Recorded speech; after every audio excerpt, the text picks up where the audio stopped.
អូនេះមកហៅថ្មីគឺមិនថ្មីតែតាមទៅធ្វើភាសាតាមធ្វើមិនទេនេះគឺយើងផងតែយើងធ្វើជាសុកត្រីជាបន្លែស្រស់ៗដែលយើងកាត់ហើយបងប្អូនមានកញ្ឆែតមានផលិតមានកៅឈូកមានកាពាំងមាន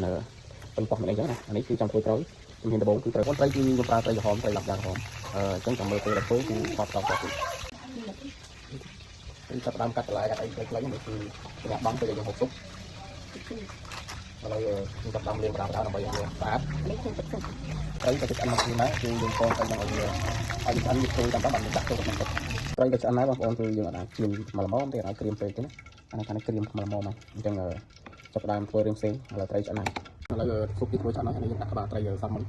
ចូលហើយសុកយើងវាឆ្អិនហើយយើងមិនបងឲ្យទេដាក់តែគ្រឿងต้มយำហើយនឹងគ្រឿងអត់គ្រឿងต้มយำអត់ต้มយำទេកាន់ពុំប៉ោះដាក់ទេបងប្អូននេះប្រមុខទៀតគឺកាពាំងជូរស្រស់គឺយើងយកដាក់ក្នុងសុបពុកប្រភេទនេះគឺមានផលិតមានកៅឈូកមានម្អមមានកញ្ឆែតមានតកូនអានេះបើបានដំណោងហើយនឹងក្តាតឬមួយក៏តាគៀតមួយទៀតគឺល្អជាប្រភេទទឹកត្រីបងប្អូនគឺយើងប្រើទឹកត្រីចេះទេគឺណាគឺប្រើទឹកត្រីចេះគឺយើងអត់ប្រើទឹកត្រីសុបជាងទេបងប្អូនទឹកត្រីហោនេះទឹកសុបឆ្អិនឡើយយកមកគាត់ឆ្អិននេះដួសមកពីមួយកន្លែងមកមួយកន្លែងទៀតបានហូបមិនស្រួលលេកាន់ដាក់អបដៃមកទៀតបងប្អូនអើយអានេះមិនសុបនេះក្បាលត្រីanh nhà bậc tây thật mà